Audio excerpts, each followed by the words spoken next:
Talk to me. WSRadio.com.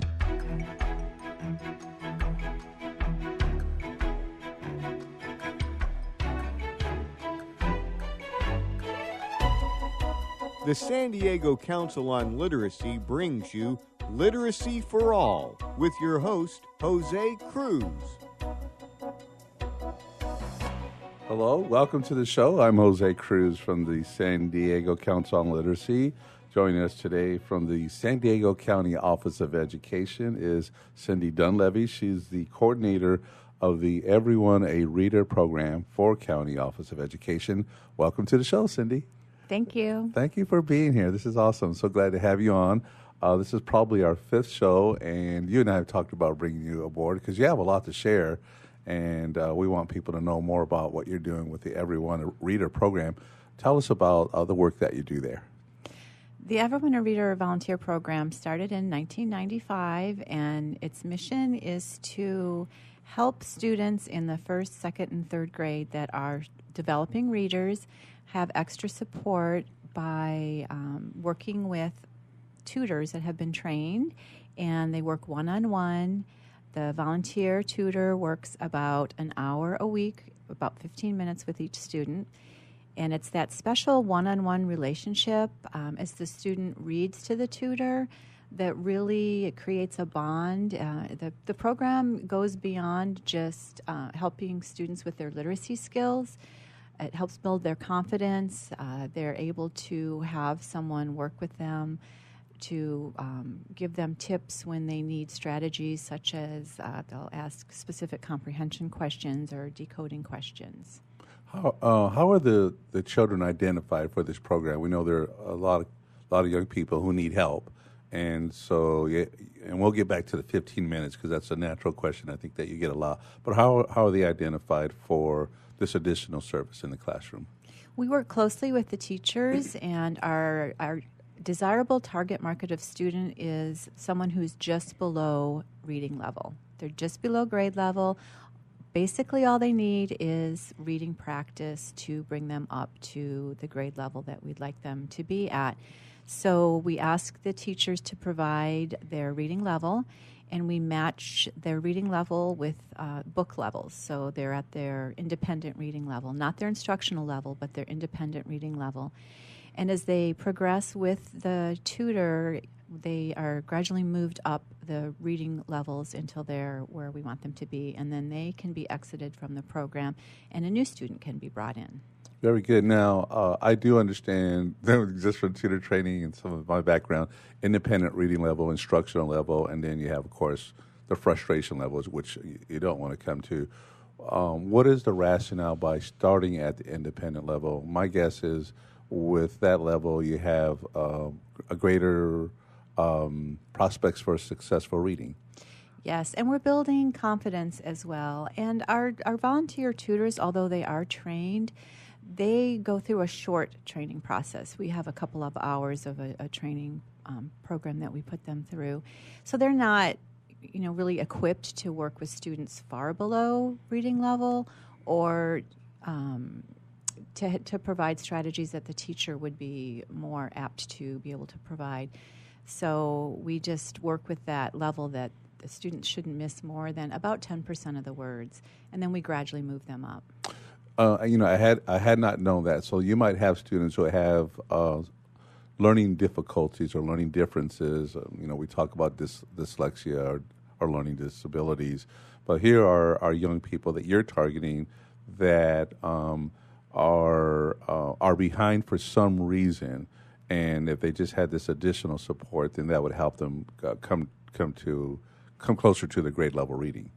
Correct. So your independent readers that are at grade level don't need additional support, and the ones that are far below perhaps might need support, intervention support from the teacher or different textbooks. But the ones that you hear about that might fall through the cracks, that's our middle group. That's our target market.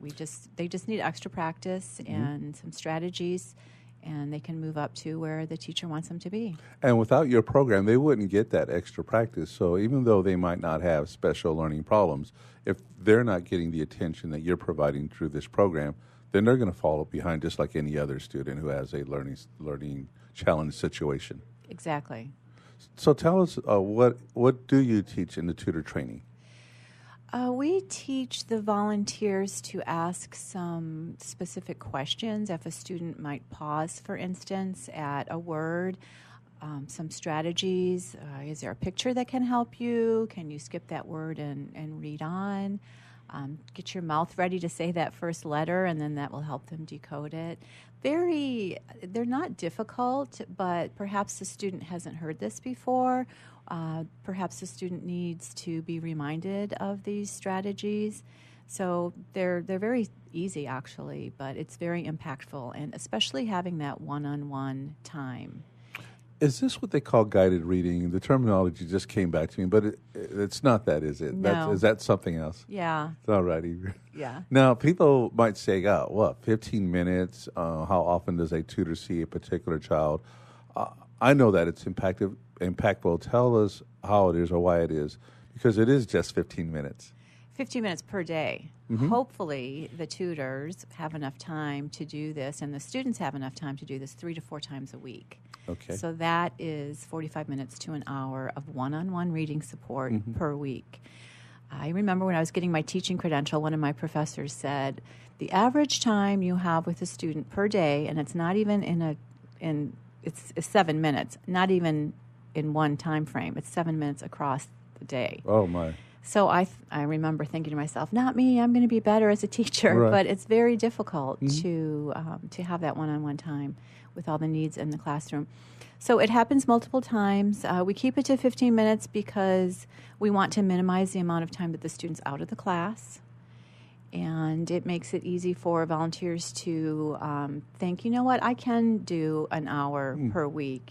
And within that hour, they see 4 students. So these children are being pulled from the class into another room with other volunteers and such? Okay. Yeah. Or in the back of the classroom. We work with whatever logistics we have at the school. Mm-hmm. Now, are all teachers, let's say, comfortable with having the Everyone a Reader program in their classroom with their students?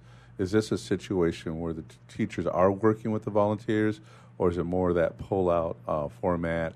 Will you have teachers who say, I'm not really interested in having this? Yeah, of course, and that's fine. We work with the willing. Right. So I've had many instances where, one school is going to target second graders, for instance, and one of the second grade teachers doesn't want to participate. That's fine. Sometimes what does happen is they'll see that the other classes have these students that are progressing, and they'll say, you know what, I do want to participate. But if they don't, that's fine. I completely understand the stresses that teachers are under. There's a lot going on in school, and if they might have another program that they're implementing, and that's fine.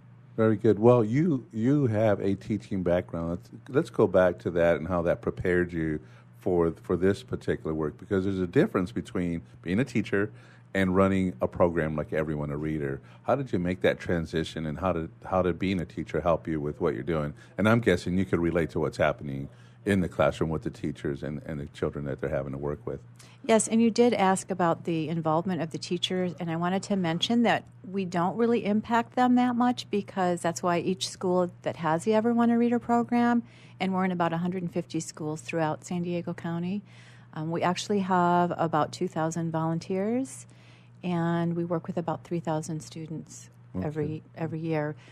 So we do have a site coordinator to manage the program at each school. So we don't really want to impact the teacher. We want all the materials there. The tutor comes in, grabs the first student, goes and does the reading with them, and doesn't impact the teacher too much. Very good. Well, there's a lot happening in the school day. You plan for your school day, the hour, whatever, and things come up. So I think as much as you can minimalize any interference, it's better for everyone involved. And I did, to answer your question, sorry, Jose. Yeah. I was like, she doesn't want to answer this question. No, I just felt like I would have more of an impact on students if I worked at the County Office of Education. So, as opposed to one classroom of students, I felt that I could be more impactful. Well, that's fantastic. I mean, because I would see it to be, let's put it this way: teachers are teachers. That's the way we see it. They're teachers, and so running a program is a whole other thing.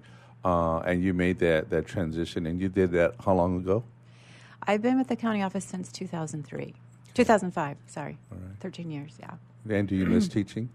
I miss the kids, but I work mostly with adults now, so that's fine. And your work with adults is not just the volunteers; it is the site coordinators. Yes. Okay. And you said you're at 150 schools. Yes. Very good. And we'll come back to this. We have about a minute before we go to break. But I have some additional questions about the program and also about what's happening in public education, what your observations are in that regard. It's more of your interaction is with the site coordinators and with the volunteers and such.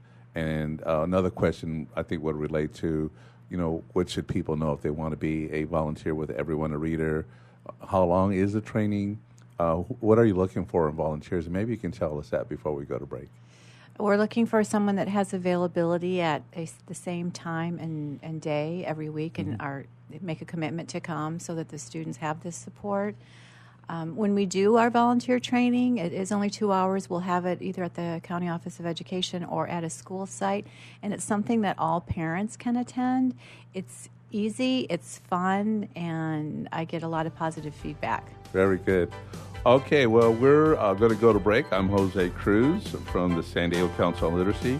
You're listening to Literacy for All Radio, powered by WS Radio, the worldwide leader in Internet talk.